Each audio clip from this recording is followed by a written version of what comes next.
तो चलिए हम लोग देखते हैं आज पेज मेकर।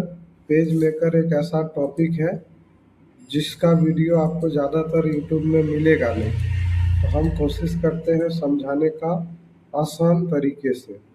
तो सबसे पहले हम लोग पेज मेकर ऑन कर लेंगे। पेज मेकर लाने के लिए सर्च बॉक्स में जाएंगे और यहाँ लिखेंगे पेज मेकर। यहाँ पे देखिए आ गया एडोबी पेज मेकर 7.0। इसको ओपन कर लेंगे।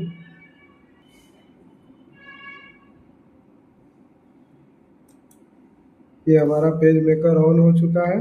और मान लीजिए अगर आपका इस तरीके से पेज मेकर ओपन नहीं हो, यहाँ से पेज मेकर ओपन ना हो, तो कीबोर्ड में विंडो प्लस आर दबाएंगे और यहाँ पे PM70 लिखेंगे और ओके कर देंगे। तो इस तरीके से भी आपका पेज मेकर ओपन हो जाएगा। ये देखिए पेज मेकर ओपन हो गया। पेज मेकर ओपन होने के बाद यहाँ पे 3 चीज़ें होना ज़रूरी है। इसको कहते हैं कलर, इसको कहते हैं टूल, और एक और चीज़ ज़रूरी होता है जो आपको दिखाते हैं। उससे पहले पेज मेकर में हम लोग पेज लाएंगे और पेज लाने के लिए हम लोग चले जाएंगे फाइल मेन्यू में।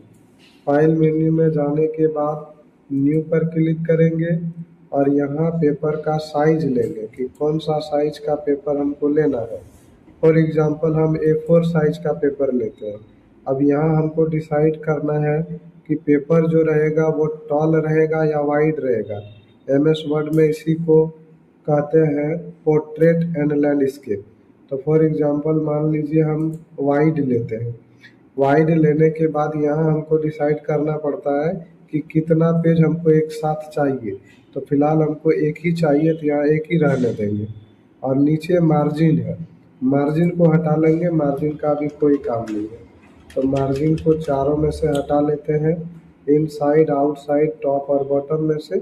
अब जैसे ही ओके करेंगे तो आपका पेज मेकर एक पेज के साथ ओपन हो जाएगा। ये पेज आ गया है हमारा A4 साइज का जो वाइड एंगल में है। और इस पेज लाने के बाद यहाँ पे देखिए जो टूल दिख रहा है, इसको टूल कहते हैं और इसको कलर कहते हैं। ये दोनों अगर आपके पास पेज मेकर में नहीं दिख रहा है, फॉर एग्जांपल हम इसको हटा दिए और इसको भी हटा देते हैं, विंडो में जा कर के और हाइड टूल कर दिए। तो अगर टूल नहीं दिखाई दे, कलर नहीं दिखाई दे, कंट्रोल प्लेट नहीं दिखाई दे, ये तीनों ही बहुत ज़रूरी होता है पेज मेकर में काम करने के लिए। वो तीनों को लाएंगे कैसे अपना डेस्कटॉप पर? तो यहाँ से चले जाएंगे विंडो में, और विंडो में जाने के बाद यहाँ पे मिलेगा आपको शो टूल्स। जैसे ही शो टूल्स पर क्लिक करेंगे ये टूल आपका अपीयर हो जाएगा। इस टूल को अगर आप इधर उधर ले जाना चाहते हैं तो ये ब्लू वाला कलर पर क्लिक करेंगे। उसके बाद जहाँ भी ले जाना चाहते हैं अपने हिसाब से इसको सेट कर लेंगे। ये हो गया टूल। इधर रखते हैं हम लोग कलर। कलर कैसे लाएंगे? तो कलर लाने के लिए विंडो में जाएंगे और यहीं पे मिलेगा शो कलर, इस पर क्लिक कर देंगे। ये हमारा कलर अपीयर हो जाएगा। इसमें भी कुछ काम होता है, वो बताएंगे आपको कि क्या क्या इसका काम होता है। चलो, कलर आ गया। एक और होता है जिसका नाम है कंट्रोल प्लेट, वो भी अहम भूमिका निभाता है पेज मेकर में। उसको भी लाने के लिए कहाँ जाएंगे? विंडो में, और विंडो में जाने के बाद मिलेगा आपको शो कंट्रोल प्लेट। जैसे इस पर क्लिक करेंगे आपका कंट्रोल प्लेट आ जाएगा। तो देखिए कंट्रोल प्लेट यहाँ पे आ चुका है। अब यहाँ पे काम करने में सबसे ज़्यादा जो भूमिका निभाता है वो है आपका टूल। तो टूल को समझना ज़रूरी है, और आज हम लोग कोशिश करेंगे इस वीडियो के माध्यम से इस टूल को अच्छे से समझ पाए, ताकि आने वाला वीडियो में जो काम करें उसमें आपको कोई दिक्कत ना हो। इस टूल में सबसे पहले जो दिख रहा है एरो का सिंबल, इसको पॉइंटर टूल कहते हैं या मूव टूल कहते हैं। इसका काम होता है किसी भी ऑब्जेक्ट को एक जगह से उठा करके दूसरे जगह तक ले जाने में।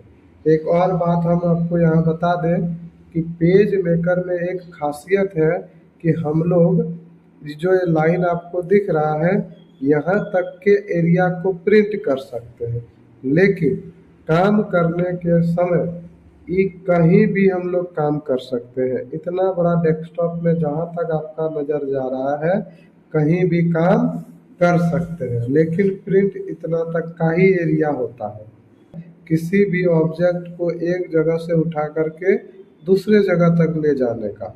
चलिए आपको इसका काम करके दिखाते हैं। फॉर एग्जाम्पल मूव टूल से हम एक शेप ले लेते हैं, इसको ड्रॉ कर दिए। ड्रॉ करने के बाद इस शेप को हमको यहाँ से उठा करके यहाँ ले जाना है, तो इसको कैसे ले जाएंगे? इसके लिए हम लोग मदद लेंगे मूव टूल का। ये मूव टूल ओपन कर दिए, क्लिक कर दिए। अब यहाँ से इस पर क्लिक करेंगे और उठा के इसको दूसरे जगह ले जाएंगे। तो जब भी कोई ऑब्जेक्ट को एक जगह से उठा के दूसरे जगह ले जाना हो तो किसका यूज करेंगे? मूव टूल का। अगला हमारे पास है टेक्स्ट टूल। इस तरह अगर हम लोग पेज मेकर में लिखना चाहेंगे तो कुछ नहीं लिखाएगा। पेज मेकर में लिखने के लिए किसका हेल्प लेना पड़ता है? टेक्स्ट टूल का। यहाँ से टेक्स्ट टूल ओपन कर देंगे और जैसे ही टेक्स्ट टूल ओपन करेंगे कंट्रोल प्लेट आपका चेंज हो जाएगा। इसके हिसाब से हम लोग काम करेंगे। टेक्स्ट टूल ओपन कर लिए, यहाँ एक एरिया हम लोग खींच देंगे कि इतना हमको लिखना है। अगर हमारा टेक्स्ट छोटा लिखा रहा है तो नीचे आप देखिए ध्यान से कंट्रोल प्लेट में यहाँ पे फॉन्ट का साइज को हम लोग बढ़ा सकते हैं। तो यहाँ से फॉन्ट का साइज हम लोग यहाँ से बढ़ा सकते हैं। फॉन्ट अगर चेंज करना हो तो यहाँ से चेंज कर सकते हैं। और भी बहुत सारा काम होता है, आगे समय के साथ आपको समझा देंगे। यहाँ पे हम लोग टेक्स्ट टूल ले लिए, अब इसमें हम लोग कुछ लिख लेते हैं। जैसे हम लिख लेते हैं RITIK Ritika COMPUTER। Ritika computer लिख लिए। अब मानिए कि इस रितिका कंप्यूटर जो लिखे हैं इसको हमको उठा के यहाँ ले आना है, तो उसके लिए हमको किसका यूज करना पड़ेगा? मूव टूल का। इस पर क्लिक करेंगे, रितिका कंप्यूटर पर क्लिक करेंगे और इसको उठा के जहाँ भी इस पेज में रखना चाहते हैं वहाँ रख देंगे। टेक्स्ट टूल समझ गए कि जब भी कोई चीज़ लिखना हो तो टेक्स्ट टूल की मदद से ही लिखेंगे, इस तरह करके। ठीक है, चलिए आगे बढ़ते हैं। अगला हमारे पास है रोटेशन टूल। इसकी मदद से हम लोग कोई भी ऑब्जेक्ट को रोटेट कर सकते हैं। जैसे ये हम रितिका कंप्यूटर लिखे हैं, इसको अगर रोटेट करना है तो हम लोग यहाँ रोटेशन टूल पर क्लिक करेंगे, ये एक्टिव हो जाएगा। और जैसे ही यहाँ बाहर में क्लिक करके इसको घुमाएंगे, ये जो से टूल है बाहर क्लिक करके घुमाएंगे तो ये रोटेट हो जाएगा। देखिए ये 360 डिग्री रोटेट हो रहा है। चलिए हम इसको ऐसे रोटेट करके दिखाते हैं। ये देखिए रितिका कंप्यूटर आपका पूरा जो लिखा हुआ था वो रोटेट हो गया। तो ये किसकी मदद से होता है? रोटेशन टूल की मदद से होता है। ये वाला टूल से हम लोग कोई भी ऑब्जेक्ट को क्या कर सकते हैं? रोटेट कर सकते हैं। अगला हमारा है क्रॉप टूल। इसका काम हो चुका है तो हम लोग इसको हटा देते हैं ताकि आपको अगला टूल क्रॉप टूल को अच्छे से समझा सके। इसको भी हटा देते हैं। अगला हमारे पास है क्रॉप टूल। क्रॉप टूल क्या काम करता है? तो अगर हमारे पास कोई फोटो यहाँ पे है, चलिए फोटो ले आते हैं। पहले फोटो लाने के लिए फाइल में जाएंगे, फाइल से कहाँ चले जाएंगे? तो प्लेस में चले जाएंगे। और प्लेस में जाने के बाद हम लोग कोई फ़ोटो ले लेंगे। जैसे हमारे पास एक फ़ोटो ये है, इसको ओपन कर लेते हैं। और फ़ोटो लेने के बाद देखिए कर्सर चेंज हो गया, इसको हम लोग खींच देते हैं। ये फ़ोटो आ गया। अब इस फ़ोटो का जो एक्स्ट्रा भाग है और वो हमको एक्स्ट्रा भाग नहीं चाहिए, तो हम लोग क्रॉप टूल की मदद से इसको हटा सकते हैं। ये देखिए